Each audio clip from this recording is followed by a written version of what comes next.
महाराज पृथ्वीराज चौहान जो दिल्ली के अंतिम हिंदू सम्राट थे। उनका शासन सिर्फ दिल्ली पर नहीं था बल्कि पूरे भारतवर्ष में उनका शासन था। आज हम उनका पूरा का पूरा ऐतिहासिक विश्लेषण करेंगे।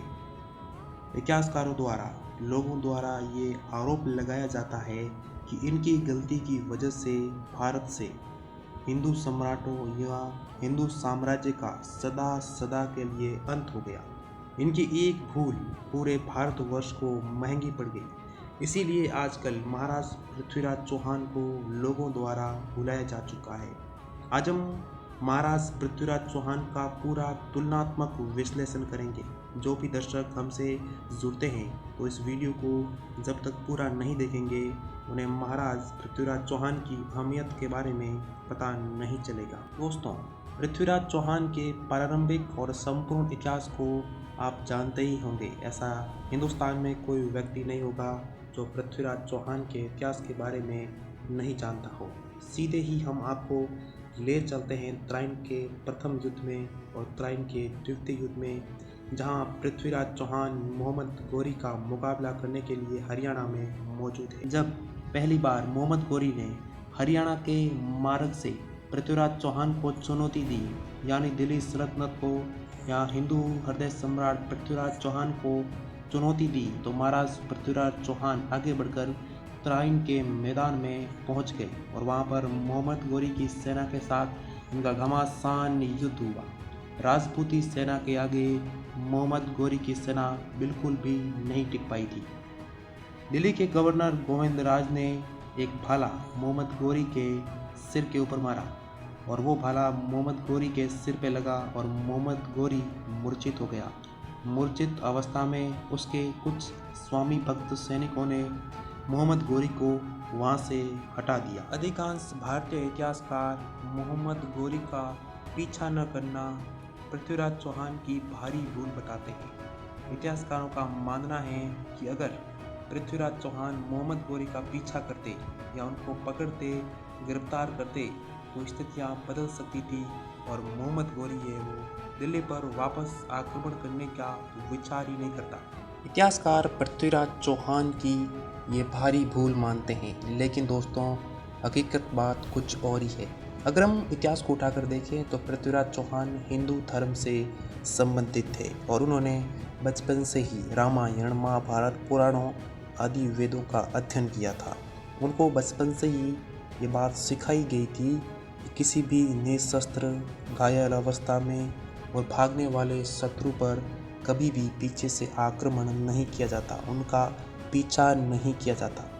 उन्होंने बस हिंदू धर्म के सभी नियमों का पालन किया था। एक हिंदू व्यक्ति होने के नाते अपनी उदारता का परिचय दिया था और इसे इतिहासकार लोग और सभी हिंदू भाई हैं उन पे आरोप लगाते हैं कि उन्होंने पीछा न करके बहुत बड़ी भूल की थी। मुझे नहीं लगता कि उन्होंने कुछ बहुत बड़ी भूल की थी। उन्होंने बस अपने नियमों और हिंदू धर्म के सभी नियमों का पालन ही किया था।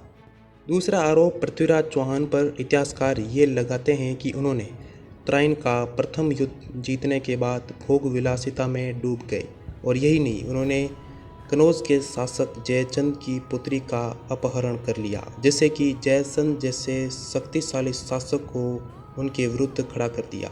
लेकिन दोस्तों, यहाँ पर भी हकीकत बात कुछ और ही है।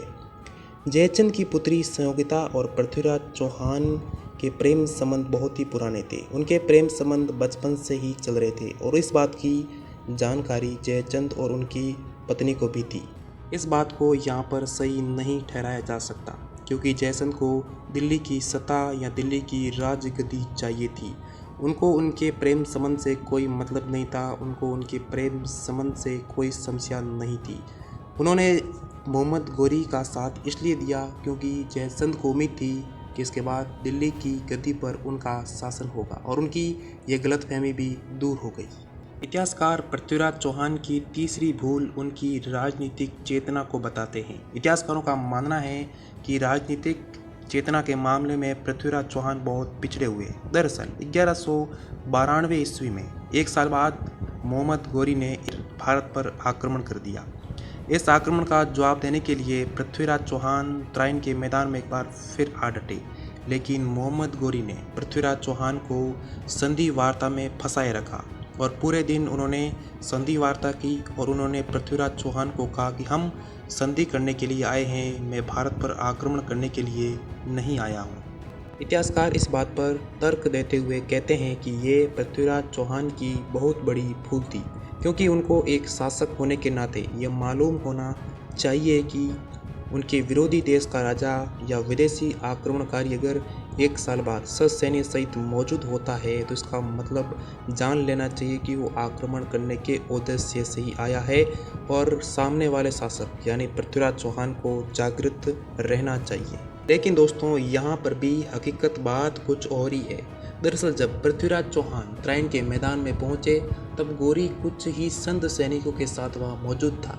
गोरी ने अपने शांति दूतों या संदेशवाहक को पृथ्वीराज चौहान के पास भेजा और उनसे कहलवाया कि वो शांति वार्ता के लिए आए हैं और कल सुबह तक है वो शांति वार्ता संपन्न करके अपने देश यानी गौर प्रदेश अफगानिस्तान में चले जाएंगे। इसके बाद भी पृथ्वीराज चौहान ने मोहम्मद गोरी पर भरोसा नहीं किया। उन्होंने अपनी सारी सेना को रात में अलर्ट मोड पर रखा और उन्होंने कहा कि मोहम्मद गोरी कभी भी हमला कर सकता है। लेकिन जब सुबह हुई तो सभी सैनिक सोच स्नान आदि जो कार्य में व्यस्त हो गए थे। उस समय मोहम्मद गोरी ने हमला किया। क्योंकि पृथ्वीराज चौहान एक हिंदू व्यक्ति था, इसके अलावा उन्हें यह विश्वास था कि इस समय कोई भी शासक, कोई भी राजा इतनी नीचतापूर्वक हरकत नहीं करेगा और इस समय हमला नहीं करेगा। क्योंकि जिस व्यक्ति ने पूरी रात हमला नहीं किया वो इस समय जब सैनिक ऐसे कार्यों में व्यस्त थे तब उस समय कोई भी शासक उन पर हमला नहीं करेगा, इसलिए वो निश्चिंत हो गए। लेकिन उसी समय ही मोहम्मद गोरी ने हमला कर दिया और उस समय सभी सैनिक वहाँ उपलब्ध नहीं थे, सैनिकों की कमी थी और मोहम्मद गोरी ने अपने आड़ में छिपाए हुए सभी सैनिकों को बुला लिया और पूरी ताकत के साथ पृथ्वीराज चौहान पर हमला किया। मोहम्मद गोरी के इस नीचतापूर्वक आक्रमण से पृथ्वीराज चौहान की हार हुई। लेकिन दोस्तों, हम आपको बता दें कि महाराज पृथ्वीराज चौहान एक वीर, बहादुर और अपने धर्म पर अटल रहने वाले शासक थे और ऐसे महान शासकों को अपने हृदय के अंदर हमेशा ही संजोए रखे और ऐसे शासकों की हमेशा इज्जत होनी चाहिए और उन्हें सर्वश्रेष्ठ ऊंचा स्थान प्राप्त होना चाहिए। दोस्तों, अगर आपको ये ऐतिहासिक विश्लेषण अच्छा लगा हो तो हमारे वीडियो को लाइक करें और इतिहास से संबंधित किसी भी जानकारी को अगर आप प्राप्त करना चाहते हैं तो इस चैनल को सब्सक्राइब करना न भूलें।